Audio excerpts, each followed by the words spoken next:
Hello students, let us start lines and angle exercise first.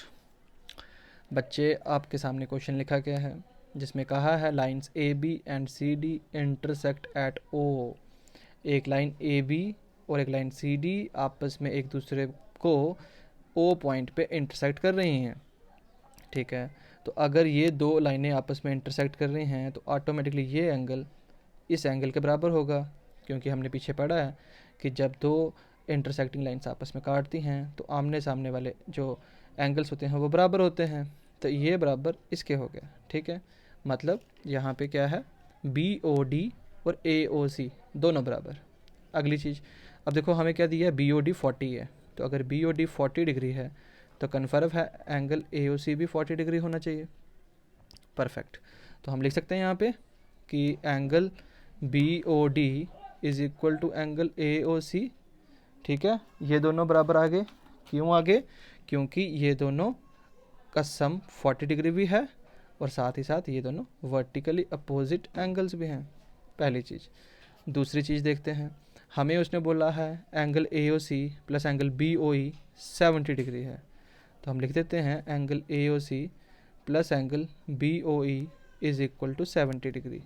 हमने A O C just पीछे proof किया था कि वो 40 है, तो plus B O E is equal to 70 आ गया। तो एंगल बी ओ ई कितना हुआ, 70 माइनस 40, तो एंगल बी ओ ई निकला 30 डिग्री।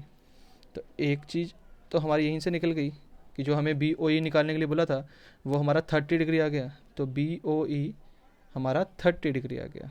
नेक्स्ट चीज़ बोली है एंगल सी ओ ई।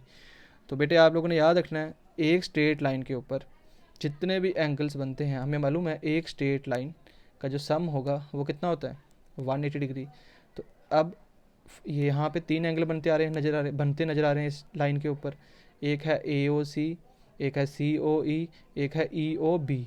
तीन एंगल्स नज़र आ रहे हैं, तो हम क्या लिखेंगे, also A O C, angle A O C plus angle C O E plus angle B O E equal to 180 degree. क्योंकि ये क्या है, लीनियर पेयर है। क्योंकि मैंने कहा एक स्ट्रेट लाइन के ऊपर जितने भी एंगल्स गिरेंगे उन सब का सम 180 डिग्री ही होगा। तो ए ओ सी आपके पास 40 डिग्री है, हमने 40 लिखा। सी ओ ई वैसे भी निकालना है और B O E 30 degree given है, मतलब जो आपने पीछे प्रूफ किया। तो 40 plus 30 70 plus angle C O E is equal to 180। तो एंगल सी ओ ई कितना आया बच्चे, 180 माइनस 70, तो एंगल सी ओ ई आया 110 डिग्री। कितना आया, 110 डिग्री। अब आपको प्रूफ करना था रिफ्लेक्स एंगल सी ओ ई। तो मैंने आपको पहले ही बोला हुआ है कि अगर मुझे एक एंगल दिया हो और मुझे उसी एंगल का रिफ्लेक्स एंगल निकालना हो तो मुझे 360 में से उस एंगल को माइनस करना होता है। तो इसका मतलब मैं 360 में से इस एंगल को माइनस कर दूंगा तो उसका ये रिफ्लेक्स बन जाएगा। तो 360 माइनस 110 माइनस करें तो आ जाएगा आपका कितना, 250 डिग्री।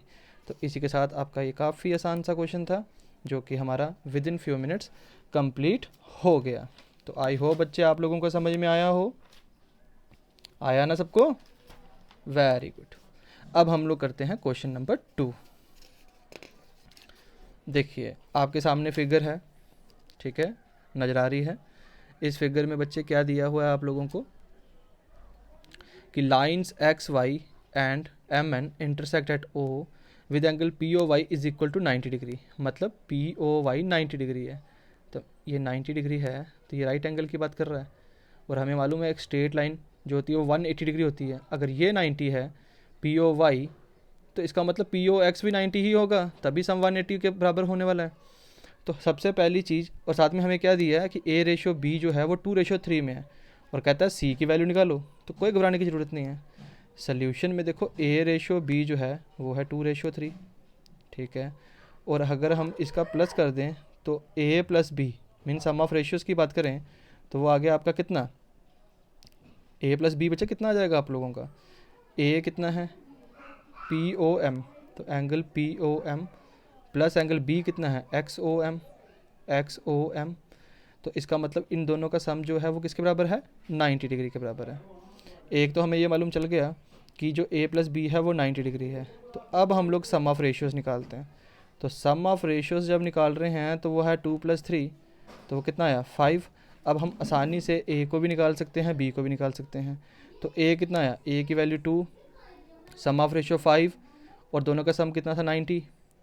तो 5 × 18 90, तो 18 2 ज़ा 36 डिग्री, तो ए निकल गया। बी की बात करते हैं, बी की वैल्यू थी 3, टोटल सम 5 और रेशियो का सम है 90।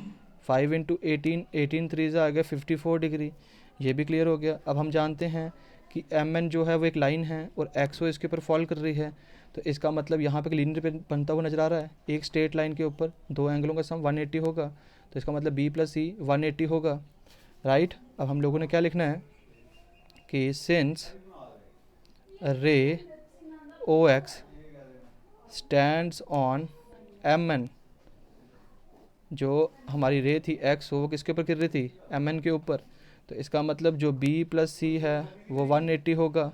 क्यों होगा, लीनियर पेयर। बी कितना है 54, सी तो निकालना है, इज इक्वल टू 180, तो सी इक्वल टू 180 माइनस 54, तो अगर हम इसको माइनस करेंगे तो आ जाएगा 126 डिग्री। कितना आ जाएगा 126 डिग्री। तो आई होप बच्चे आपको ये वाला भी समझ में आ गया हो, आसान सा था। अब हम लोग क्वेश्चन नंबर 3 पे मूव करते हैं। ये काफ़ी इंपॉर्टेंट क्वेश्चन है। देखिए angle P Q R, angle P Q R, इसका नाम मैं 1 दे देता हूँ, और पी आर क्यू, इसका नाम मैं 2 दे देता हूँ, ये गिवन है, बराबर है। और कहता है पी क्यू एस, मतलब इसका नाम मैं 3 दे देता हूँ, और पी आर टी इसका नाम मैं 4 दे देता हूँ। आपको 3 एंगल 4 के बराबर प्रूफ करके दिखाना है। तो सोल्यूशन करते हैं। हम बोलते हैं देखो पी क्यू आर आपने पी आर क्यू के बराबर दिया था, जिसका नाम मैंने एंगल 1 और एंगल 2 दे दिया, ठीक है। ये सब क्या था, गिवन था। अब देखिए पी क्यू एक रे है जो एस आर लाइन के ऊपर फॉल कर रही है, ठीक है। गिर रही है कि नहीं गिर रही है, तो हम लोग क्या बोलेंगे, since Q P stands on line S R लो या एस क्यू आर लिखो, आपकी मर्जी है। तो उसके हिसाब से बेटे क्या हुआ, angle 1 + angle 3 is equal to 180 degree, linear pair, number 1 दे दो। सिमिलरली वैसे ही उसी तरीके से हमें मालूम है कि जो पी आर वाली लाइन है, पी आर की जो रे है वो क्यू टी पे फॉल कर रही है, तो एंगल 2 + 4 भी 180 होगा। तो लिख लो आप लोग कि P R stands on line Q T, तो उसके मुताबिक एंगल 2 + एंगल 4 भी 180 है, लीनियर पेयर। नंबर 2, अब देखो दोनों का सम कितना आ रहा है, 180 डिग्री आ रहा है। कितना आ रहा है, 180 डिग्री आ रहा है। तो फ्रॉम इक्वेशन नंबर 1 और 2 हमें क्या नज़र में आ रहा है कि इन दोनों के आंसर बराबर हैं, तो इसका मतलब ये इसके बराबर होना चाहिए। तो angle 1 + angle 3 is equal to angle 2 + angle 4, but आपने पीछे बताया था कि एंगल 1 2 के बराबर है, एंगल 1 और 2 बराबर हैं। तो एंगल 1 और 2 बराबर हैं, तो 1 की जगह मैं 2 ले सकता हूँ, तो यहाँ पे आ गया एंगल 2 + 4। अब एंगल 2 कट गया, एंगल 2 कट गया, क्योंकि हमें मालूम है कि प्लस की टर्म्स यहाँ पे है 2 + 3 एंगल में, और यहाँ है 2 + 4, तो अगर मैं इस एंगल 2 को यहाँ ट्रांसपोज करूँगा तो वापस कटना ही है, तो इसलिए मैंने डायरेक्टली काट दिया। तो बच रहा कितना है, angle 3 is equal to angle 4, तो angle 3 is equal to angle 4। Angle 3 आप लोगों ने क्या लिया था, वो था पी क्यू एस, तो आ गया P Q S is equal to angle 4, और एंगल 4 क्या लिया था, एंगल पी आर टी, क्या लिया था, एंगल पी आर टी।